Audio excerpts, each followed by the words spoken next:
Okay, welcome again everyone, in for a special day today. We're really lucky to have a couple of amazing people here.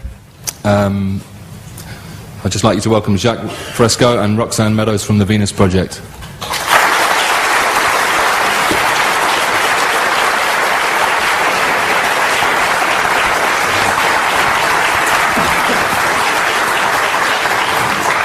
Those of you back there hear me all right? Okay.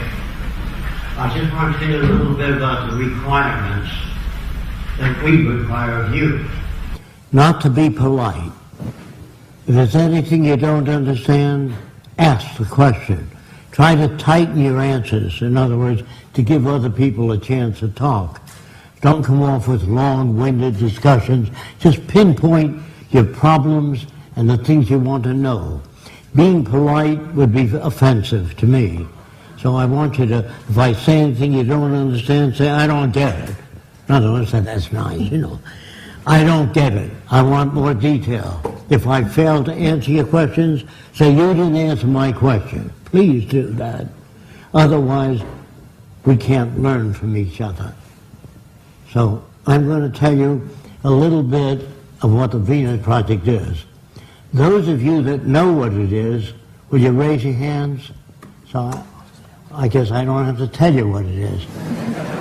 And essentially what the Venus Project proposes is that we bring all the nations together and take care of everything on earth. We pledge allegiance to the environment and all the world's people. The end of separate nations. The end of the artificial boundaries that separate people, and the sharing of all the world's resources by all the world's people. Anything less than that will create the same problems over and over again. If few nations control most of the Earth's resources, you're going to have territorial disputes. You're going to have war. You're going to have all the problems you've always had. That's why most people think it's human nature. They think man is basically greedy, and that this is why you have problems. That is not true. I want to say this. A banker, a serial killer, and a gangster, and a priest are made by environment. If you don't understand that, in the United States, in the Deep South, if you're brought up there, you'll speak with a Southern accent. Nothing you can do about it. If I say stop speaking with a Southern accent, you can't. Now, if you're brought up in an uneducated region, you're going to have things like this. Those damn niggers is the way they speak. I'm imitating them. They say things like, I'm gonna dip me a nigger and I'm gonna kick his ass. That environment, the expressions, the facial movements are picked up by the environment. It's not human behavior, it's the environment we come from which generates behavior. Now, if you're brought up in Italy, you say, come on, eat, there's a bit of food. Now, that is not, that's the way you would speak if you were brought up there. Vive la France, Deutschland over alles, Germany above all. Now, we are victims of culture, all of us. That's why we have a distorted view. We believe that some people are good, some are bad, some are creative, some are less creative. All that's bunk. Everyone can be creative. Now, they tell you in your schools that plants grow. That's a lie. They need water, sunshine, soil, moisture, gravity, all those things. Without them, the plant doesn't move. They tell you that sailboats sail. They don't sail. They're acted upon by the wind. There is nothing in the earth today that is not acted upon by resident forces, meaning your way you think, the way you move, your facial expressions. Girls behave differently than men, not because they're women. Because if a normal boy is brought up by 6 women, very effeminate women, and they say, oh, did I see a gorgeous hat? That boy will speak just that way. And if you're brought up in France, you'll speak with a French accent or a French-English accent.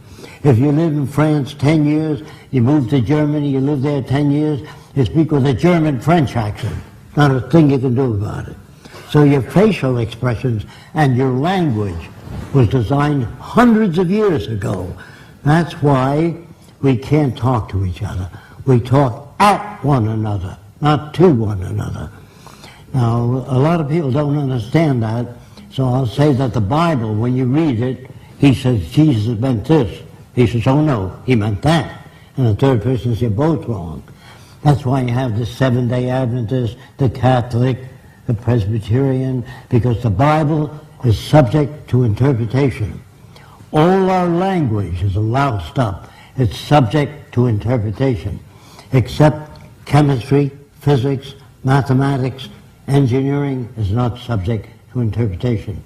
When engineers talk to each other, they talk of the tensile strength, compression strength, torsional strength, so the language is not subject to interpretation.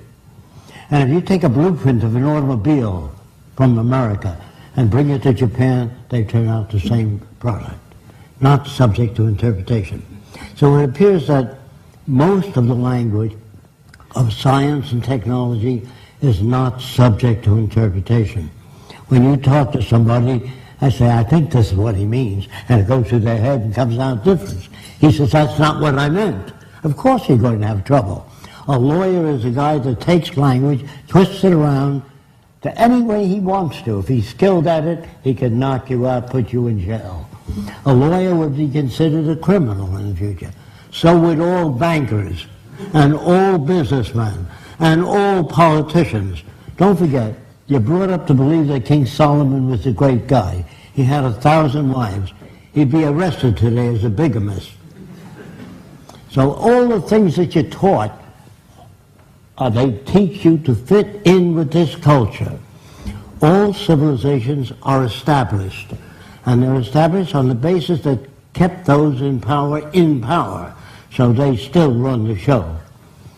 Now, I'm not saying they're good or bad, they've been conditioned to that. It seems normal to them.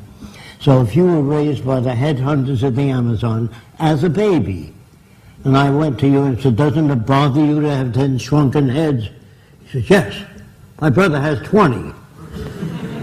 Is he bad? No. That's the way he was brought up. So you see, there's no such thing as thinking things over. You think within the context of the way you were brought up.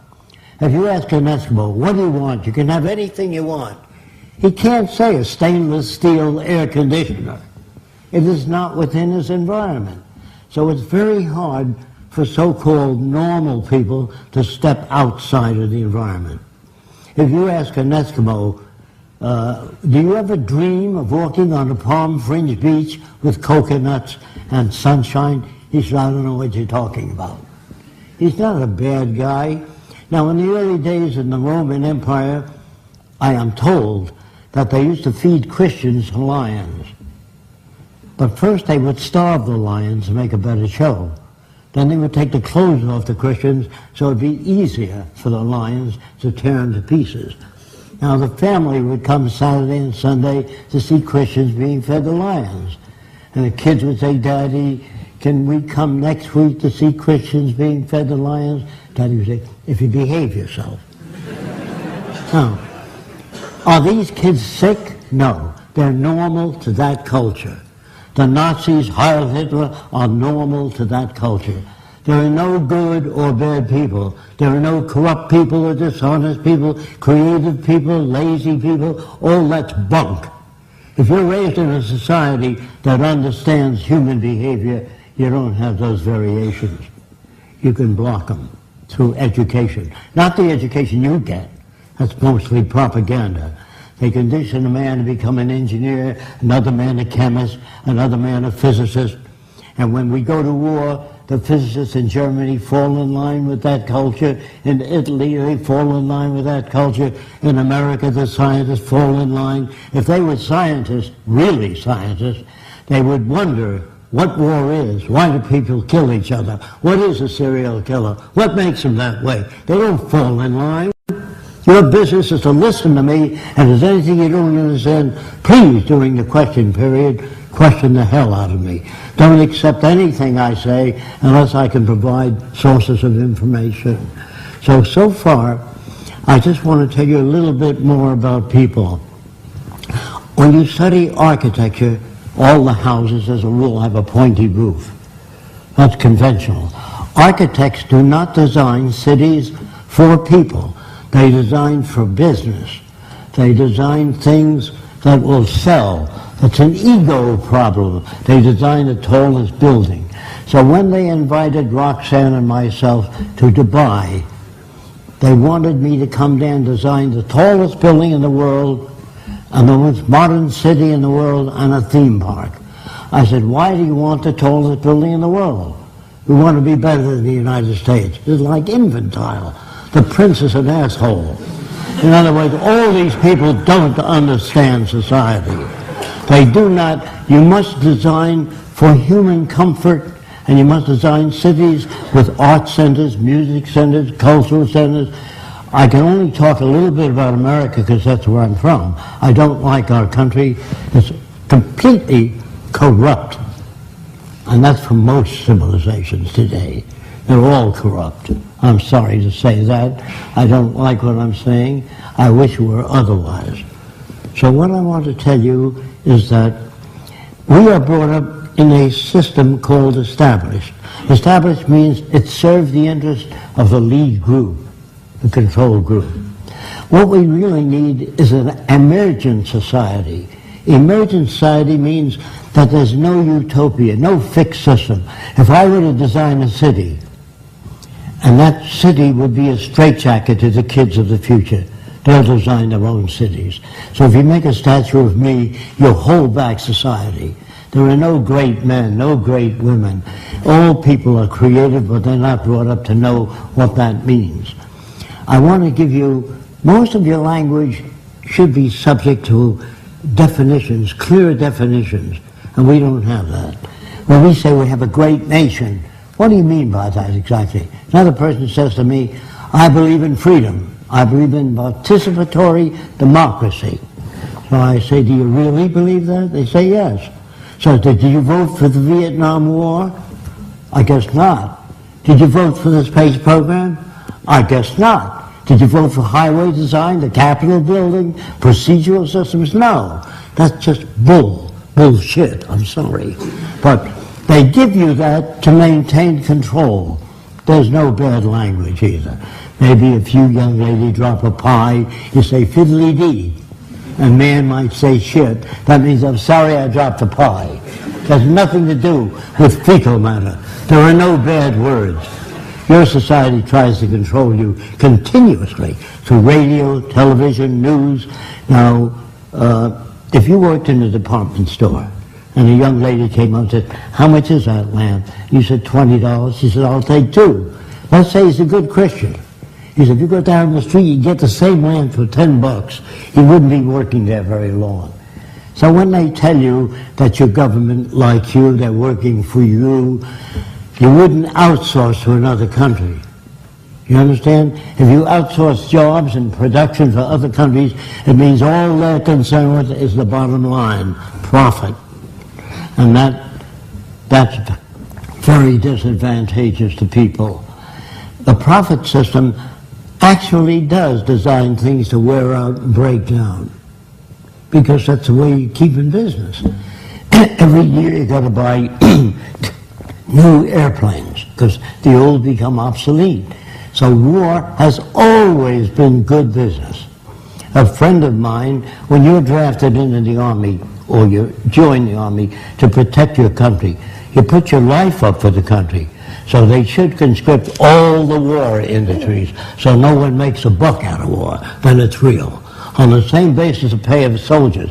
But if you make millions selling aircraft to the army, he sells machine guns, she sells submarines, it's not honest. Now I knew a guy named Alexander P.D. Seversky, who owns the Seversky Aircraft Company. He said during World War II that that the government should buy long-range bombers to knock out the power projects in Germany.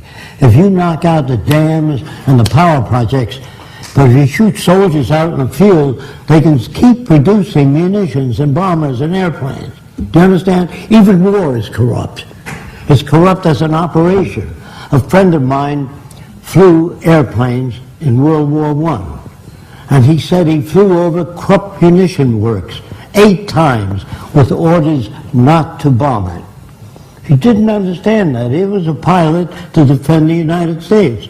But after the war, a magazine called Fortune magazine ran an article called Arms and the Men. Probably never heard of it. And in that magazine, they said that DuPont has holdings in I.J. Farben. That's why I wasn't bombing it. So war is really not to bring democracy to other countries.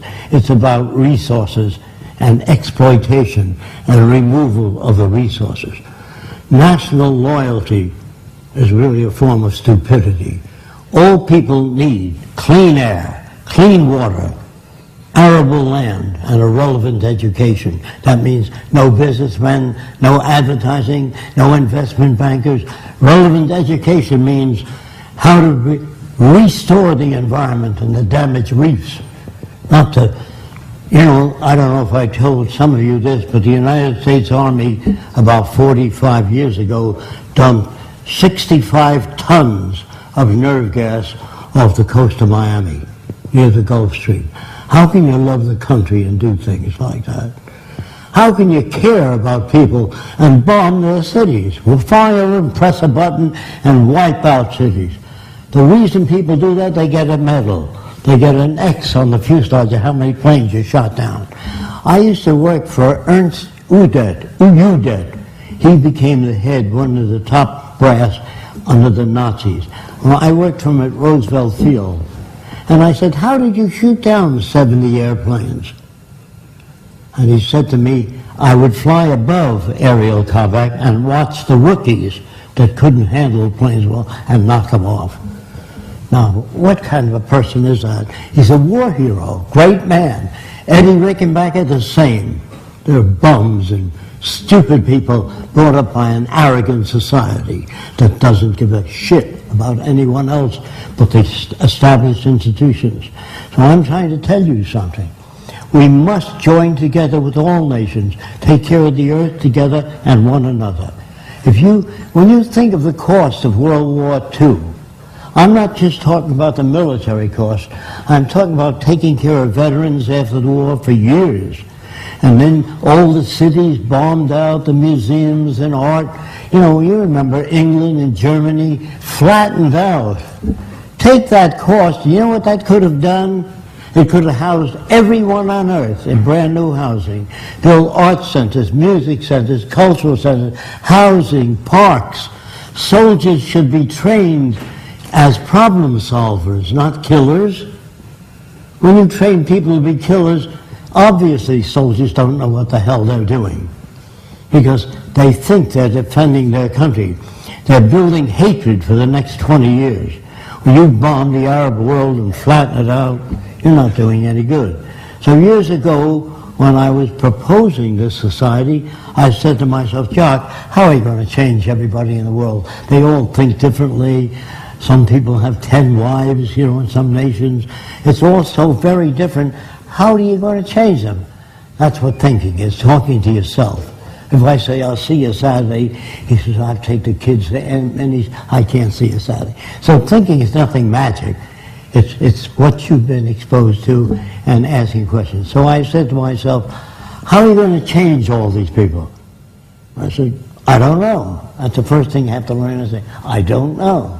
Do you think we'll ever get to Mars? Nah, not in 1,000 years. That's your opinion. Just say, I don't know enough about aeronautic space travel or the conditions on Mars to give you an answer.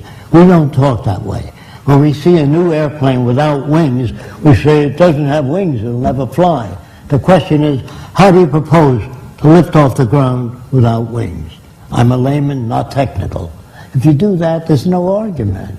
But if you give everybody a right to their own opinion, which is we're brought up to believe that that's the right thing, give everybody the right to their own opinion. If you live across the street from me and I see 10 guys coming out of your apartment, I can have all kinds of opinions. You can be a language instructor, an art instructor, but if you give everybody the right to their own opinion, you damage communication. Just when you ask, do you think we'll ever get to Mars? They would say, it's not my field, I know nothing about rocketry, I can't answer that. That's the way people talk in the future. They don't say, it'll never work. Scientists in the past used to write books on why man can't fly. And the Wright brothers never read those books, so they built a flying machine. They were bicycle mechanics. Now, the Wright brothers really didn't just do that. In the early days in France, some guy designed a set of wings that stuck out 3 feet on each side. And he jumped off the Eiffel Tower, and he died. And his brother-in-law wrote, make wings larger next time. There's no way to know. Nobody ever does anything wrong. They use whatever knowledge they have, and their decisions sometimes don't work. Now, let's talk about that. When this guy's brother-in-law wrote, make wings larger next time, somebody made larger wings, but he didn't jump off the top of the Eiffel Tower. He jumped off a lower region. And he flew for a while, both wings went like that. And somebody, a fisherman with a lot of rope, says, you got to brace your wings so they don't go like that. Oh, thank you. So men build upon other men. This is going to be hard to accept. Man, this includes me, cannot think or reason. Oh, that's bullshit. If you're not exposed, so people that steal, all of us, by the way, are prostitutes in this system. If you sing and you sell toothpaste, you're a prostitute. If you get up and you say, I got just the house you're looking for, you're a prostitute for the establishment. So there's no good or bad people now. We're perfect reflections of the culture we live in. Again, I'm sorry about that. So if you begin to think outside the box, here's what that means. I was told by a Catholic priest who told me there are things beyond the physical, that you're trying to make the world a better place, but there are spiritual aspects. And so what do you mean by spiritual? You mean you have no locks on your door, and you bring everyone in your home, and you feed the hungry? Oh, no. So the word spiritual is not defined by what you mean by it. So a truly spiritual person carries out the teachings of religion or the finest viewpoint they can carry. Now, Jesus never wrote anything. He talked to people. And people said, I think this is what he meant. No, he meant that. So you got all these different things. And then God, let's take God, for example, the old guy sitting up in the clouds who knows everything. He's omnipotent. You don't have to tell him anything. He made every bug, every tree, every galaxy. And then Jesus proceeds to insult him. Here's where he insulted him. Just before they crucified Christ, he looked up and says, Father, forgive them, for they know not what they do. And God said, gee, I didn't know that. So how can you pray to a God? How can you talk to God? You can't even talk to Einstein, most people. And they're always talking to God. They think, due to ego problems, that they're specially selected. The Jews are God's chosen people. The Germans are the master race. You know, all these little egocentric people think that they're put here to lead the world into a better direction. I may get shot, like Martin Luther King. He tries to do something, boom, he gets shot. Now, the people that don't get shot, as a rule, are guys like Hitler. Why don't they get shot? They have a lot of guards around, and they condition everybody in the environment to be strictly Nazis. So, the Nazi point of view was to protect the establishment. All money systems, as they begin to collapse and change, they move toward fascism. Always. It's part of the history of civilization to move in that direction. The wealthy people try to protect what they have. The people are told that that country is a bad country. They hate America. In a British newspaper called The Telegraph, the CIA or the Pentagon released information which says U.S. intends to bomb 7 countries, nuclear, preemptive strike. In the old days that meant sneak attack. Preemptive strike is a sneak attack. And they named the 7 countries, North Korea, China, Russia. Now, if you do that, they're all going to be building atom bombs. Even if the U.S. intended to do that, to release that was stupid. So that's why a lot of people are building nuclear weapons. Not because they're bad. North Korea is building big armies, rocket ships, everything. So is China. Because we ran those headlines. How stupid can you be? Military people are not bright. Military people would be concerned with how do you bridge the difference between nations instead of declare war on them. So we will have a Pentagon in Washington of sociologists, social scientists, who are there to try to bridge the difference between nations. That's the problem. Not killing them, bombing their cities. That's not a solution. That only builds hatred for the future, if you understand what I'm saying. So I am really putting it this way. What will people be like in the future? First, they'll learn about the earth, and they will be brought up not to want to hurt the oceans or the forests or cut them down. So people say to me, will everybody be alike in the society you're talking about? In certain areas, yes. They won't hate anyone of a different color or different religion. They would not want to hurt anyone or kill anyone or rob anyone or hit them on the head and take their money. None of that. They'll be alike in that area. There's nothing the matter with being alike in the same way, if you're sane. Now, unsane means not that you lost your facilitation. Unsane means you're brought up with artificial values. So most nations are unsane, particularly the leaders. Because if you ask any leader in the British Empire, you say, how would you stop cars from hitting each other? I don't know. How would you prevent forest fires? I don't know. What do you do to prevent earthquake buildings from caving in? I don't know. Who the hell are they then? What are they doing there? They tell you in America, write your congressman. You want women's rights? Write your congressman. What a jackass he is. Congressman doesn't know anything about that. When you fly in an airplane today, a commercial airline, you don't have to write the pilot and say you've been flying at an angle for 3 miles now, straighten up. He knows his business. The navigator, when you go to Hawaii and you see icebergs coming up, he says, I thought we're going to Hawaii. You don't have to write him. He knows navigation. So people that fly airplanes or manage ships, you never have to write the captain of a big liner and say, look, we're going to Hawaii, but I see icebergs. You know, they know their business. Who are these people you have to write to? Must be dummies entirely so.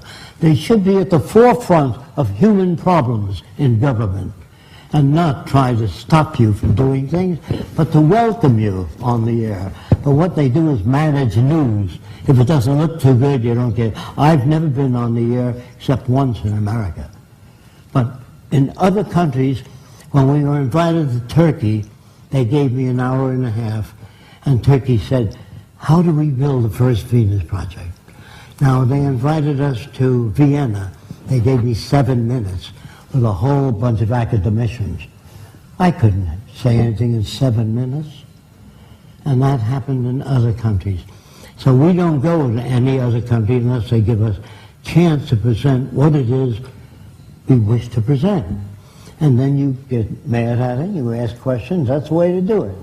But you don't get up and you don't really applaud until the guy gets through. So when the question comes, when you guys ask questions, I ask you not to be polite and to question the hell out of everything I say. And if there's things you don't understand, you have to let me know. Now, how many of you know there are metals today with a memory? It's called shape memory alloys. How many of you saw it in our films? Okay. There are metals today with a memory. And they always ask me, who invented it? Some Swedish guy, a metallurgist, was mixing different metals together. And he mixed nickel and titanium together, and he bent it and left it on a table near a heat lamp, and it straightened out again. And he didn't sit down and invent it, he discovered it. Nobody ever invented anything. They tell you in school that somebody invented the wheel, and that was the beginning of the technical age. A tree fell over another tree, and people pulled it, and it rolled. But nobody ever sat down and invented the wheel. When when that log rolled, if there was one stone in the way, it stopped the log from turning. So they shaved the bark off. This took a long time in the middle, so that the midsection was thinner and the wheels were on the outer section.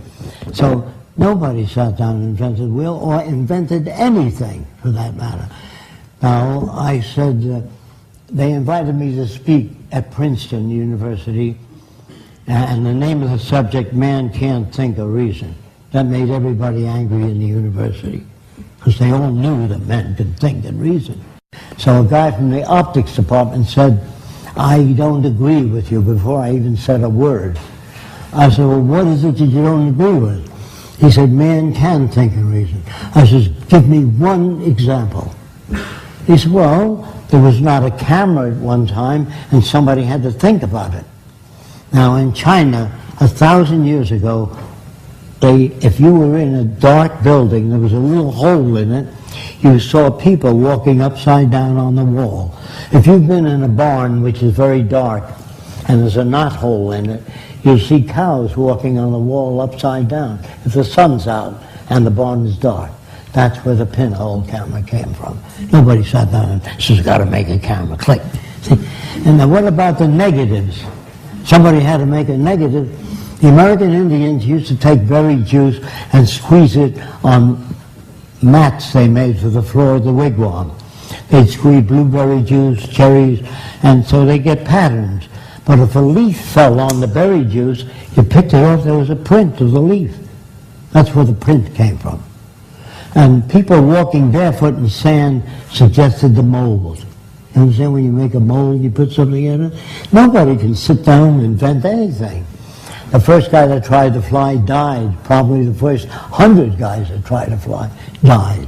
So if you do medical research and you work for 3 years on cancer and he finds out what doesn't work, I read his book and 2 years later I come up with a little bit of an approach to cancer. I get a Nobel Prize, he gets nothing. There's thousands of people just as sincere that work on problems that don't come up with an answer. You should never give a Nobel Prize to one person. All these people are hardworking, trying to find the answers. So when you start giving out medals or jobs in a beauty contest, a girl gets an award. Did she make her face out of soft material, molded in extreme beauty? Then you give her some kind of medal. But if she's born that way, what the hell is that about? So the world you live in is as full of shit as a Christmas turkey. And you're not about to talk to people and turn them around. You have to demonstrate it. The shape memory metals that I was talking about is made of nickel and titanium. It's a wire. And if you took that wire and bent it in form so it spelled out Jesus Christ, put it on a table, put a hot lamp over it, straighten it up and put it on the table and go like that, and it'll go back to Jesus Christ. You can build a following with shape memory alloys if you want to.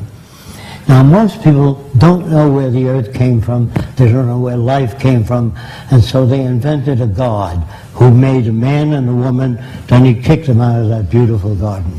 How did he do that? Snakes used to walk upright, and the snake said, eat of the fruit of knowledge. Who made the snake? God. But he loves you. You know the snake? And then he says, screw around with your best friend's wife. That's what the tempter was. So the snake was so bad that God got angry at what he created. And so from now on you have to crawl on your belly. So that's another thing they have about horses. The reason a horse sleeps standing up, because some holy man once asked this horse to take him across the river. And the horse said, no, you have to sleep standing up. So he had all this stupidity. Galileo found seashells on the mountaintop. He took it to the Catholic Church, and he said, maybe the mountain was once under the water and was pushed up. And the church said, no, the devil put that stuff there to confuse you. Now, anybody that believes in God, you must think that the kind of God man makes more like themselves. The guy that gets angry, creates flood, disease, that isn't God. And if you don't follow the Bible according to God's teachings or your religion, you burn eternally. That sounds more like a psychopath, not God. So If you believe in, I asked Einstein once, do you believe in God? He said, which one? I said, well, he knew that the Jewish God says, if a man takes your son's eye out, you take his son's eye out. An eye for an eye and a tooth for a tooth. The Christian God says, when a man strikes you, turn the other cheek. That's what he means by which one. All these gods are jerks that man makes. They're more like themselves. They get angry, create floods, disease, all kinds of things. And you say, why did the bubonic plague kill half of the earth's population? And the church would say, we shall suffer for the sins of our parents. Scientists, when the bubonic plague began to wipe out people, they said, we don't know why that happens. That's very good. I don't know. So they found that fleas that live on rats infected people with the plague, and they began to kill the rat population and wiped out the plague. So I don't say science is perfect, but it's closer to our problems than any other system. So when man makes laws, that means they don't know how to solve problems.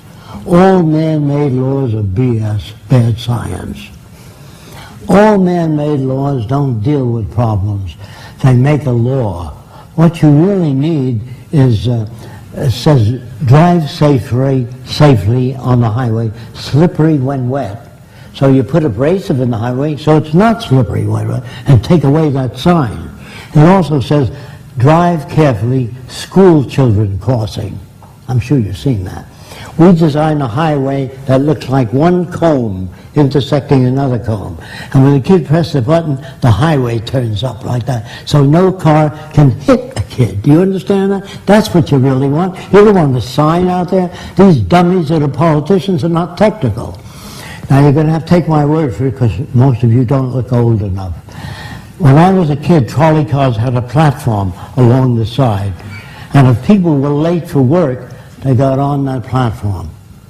And they were hit by cars. So the conductor said, get in the car or off the platform. I had a small rubber tube. Not very hard to hurt you. But get in the car or get off the platform. But when people were late for work, they still remained on the platform. A lot of people were killed in 10 years. Finally, they took that problem to an engineering firm. And the engineers said, what do you want? We don't want people on the platform. So they retracted the platform. When you got in the car, it turned up. That was the end of the problem. People really don't know what to do, so they put up a sign, thou shalt not steal, don't be dishonest. That doesn't change people. You can go to Sing Sing prison, you see guys with a cross around their neck. And I remember during World War II, how the minister of my church at that time, he blessed the war tanks, and he blessed the soldiers. It was Catholic. And in Italy, they were blessing the war tanks there. Same priest, same religion. Religious people are extremely stupid because if you open the Bible, you'll see that Noah's Ark would have to be at least a mile long to take two kinds of every animal. And where do you get the polar bear and the giraffe? You know, and the ship would be so full of shit. Who cleans it out? So the stories in the Bible are not bad. They're fantastically elementary. Stupid stories about Moses lifting up his wand and the Red Sea parted. God could put the people on the other side of the Red Sea without parting it. Just go like that. And they say that God so loveth the world that he gave his only begotten Son that others might have eternal life and not perish. Well, when you examine that, the witnesses, according to the Bible, say after Jesus was good, he arose and went back into heaven. Where the hell's the sacrifice? You understand what I mean? Read your Bible. Don't take my word for it. It's such a bunch of garbage written by very ignorant people, like our language was designed hundreds of years ago. That's why I say we can't talk to each other. And that's why lawyers exist. They can take language and do whatever they want with it. So the books are available on our website. They're not our books. One is called Mind in the Making by James Harvey Robinson. If you want to know communications better, it's The Tyranny of Words by Stuart Chase. And if you get these books, they don't put society together for you, but they deal with communication. They deal with different aspects. Then there was a guy named Sir Jagadish Chandra Bose. Did anybody ever hear of him? He came to the Royal Society with new ideas, and they laughed at him. And he went back to India, the Bose Institute. When the British people, scientists, went to his lab, they were amazed, brought him back to England, and he was knighted Sir Jagadish Chandra Bose, because they check things out. Scientists don't always check things out.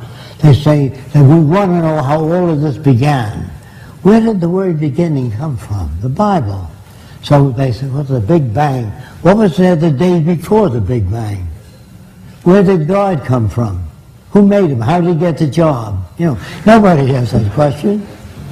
They all say, why do they believe in God? Because they've never been told enough about how nature works. You can take a steel ball and heat it to 500,000 degrees, and it becomes a vapor, but it doesn't stop existing. It still exists as radiant energy or vapor. So in science books it says matter cannot be created or destroyed. That means that it never began. This notion about, even if I kicked a bucket, if you bury me 1 foot down in the soil, all the plants get taller above me. All the worms get fatter. So what happens at Fresco? It becomes part of something else. So the stuff you eat is what you are. Your cells, if you eat chicken or cow meat, it's turned to human cells. So the stuff you're made of is stuff you ate. Plants, things of that sort. That was always here, and when you kick the bucket, the gases go off into space, your material is eaten by worms, the soil absorbs some. I don't like that. Sure, I wish I went to a land where everything was okay, and I had white wings. Now, all the angels painted on the ceiling in church, the wings are too small. They have to be at least the length of the body. Now, if the angels flew without wings, that would be a miracle. I'd like to find out without this sort of thing. And then you take people that commit crimes and you put them in jail for 20 years or life. That isn't understanding. Judges would all be considered criminals because they know nothing about the background of the person. If you're brought up in Japan and you're told American gangster, all American gangster. In Germany, Americans, Coca-Cola and cigarettes. That's the Amerikanisch. So if you're brought up in a certain country, you're made to hate during the war. Like I used to sing in school, Pretty Parasol and Fan in far off Japan, how nice the Japanese were. When they attacked Pearl Harbor, I was kind of disappointed. Then there was a book called The Secrets of Pearl Harbor, which I bought. And Admiral Halsey opens that book with how we got the Japanese to attack Pearl Harbor. I never knew that. I never knew how corrupt war was. I never knew how corrupt our government was. I'm talking about America. It's one of the most corrupt countries in the world. I'm sorry about that. There's nothing I can do about it. All I can do is get up and talk this way. I'm not your enemy. I'm not trying to hurt you. I'm trying to tell you that if we use science and technology, this is what I mean by that. To do a survey of the global resources. Once we do a survey of how much concrete hospitals we have, we know how many people we can treat. But if you ask Congress, what do you think, what do you think, what do you know, not what do you think? So what we would do in the future is do a global survey first of what the carrying capacity of the Earth is. And that's, the carrying capacity means how many people can live on Earth. If you say overpopulation, that's not based on a study of the carrying capacity. But if you produce more people than the Earth can carry, you'll have territorial disputes, killing, robbery, taking possessions. If few nations control most of the Earth's resources, you're going to have trouble. It's got to wind up with territorial disputes. So it's the way we operate to produce the conditions. Just as you make jealousy and envy. If my wife fell in love with somebody else and wanted to leave, normal people say, you're not breaking up the home, you little tramp, you know. The question is, it means you're not meeting her needs. It doesn't mean you're bad. If the husband seeks other women, he may be tit man, leg man, ass man, hair man. Men are brought up with all these different values in this system. If you cover a girl, you're going to create problems. So I went to the South Seas when I was 21, and I lived on the island of Tuamotu for a while, a chain of islands near Tahiti, French territory. Everybody on the island was nude, except when men climbed trees. They wore kind of a jockstrap to prevent their balls from being caught in the branches. So everybody walked around nude. And the interesting thing about it is I never saw a native stare at a girl's body, only her eyes. When you talk to a woman, you never say, hey, get a load of that chick. That's what you get in civilization. You cover the girl. If people swam nude when they were this high, you couldn't sell pictures of a nude girl. Do you understand that? It's when you cover them up. You produce that curiosity. No kid in the islands was a peeping Tom, because everybody walked around nude. You couldn't sell a magazine, a girly magazine. You couldn't run a pornographic movie. It would have no meaning. They made love when they were able to.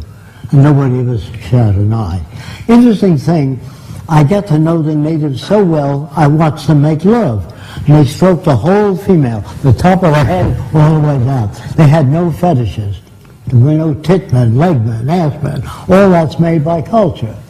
And if you don't use that kind of language around women, you can't become equal to one another. So you have to tell them how men think. That isn't how they think. That's how they're brought up. When guys poke each other, hey, get a load of that chick, you know. That is learned in the culture. In the islands, they never did that. It's like you stroking a dog. You stroke the whole dog. You don't stop at the balls. You stroke the whole dog. You understand? So I think it's a time to open it up to questions.